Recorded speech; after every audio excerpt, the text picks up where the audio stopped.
So guys కొంచెం relax గా మాట్లాడదాం అనుకుంటున్నా. బిగ్ బాస్ చూస్తున్నాను, మొన్న సండే ఎపిసోడ్ చూసా. నాగార్జున గారి మీద అలా మాట్లాడడం ఏంటి? అసలు ఎంతైనా ఆయన బాస్, మన్మధుడు. మా అన్నయ్య మీద అలా అంటే ఎలా బాబు?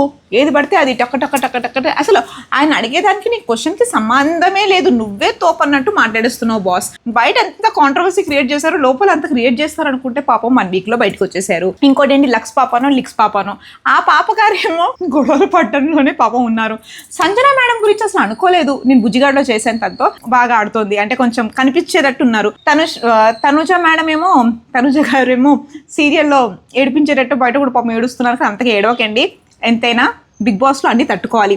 సుమన్ బ్రో మీరు ఎలా ఉన్నారు? సిగరెట్లు దొరుకుతున్నాయా లేవా మీకు? భరణి గారైతే ఏమంటే ఏమొస్తుందా, ఎవరితో ఏంటో అందరితో స్వీట్ గా ఉండాలనుకుంటున్నారు. ఇంకా కామనర్స్ విషయంకి వస్తే వాళ్ళ బ్యాచే వేరబ్బా. మొన్న మనకు నా మనసులో ఏముందో, మా రగడాలో నాగార్జున గారు మా అన్నయ్య భలే నంబర్ మీద తీసుకున్నారు ఒక అమ్మాయిని. అంత దుంకడం ఎందుకు, అంత ఎగడ్డం, ఆ కంటెంట్ లేదు.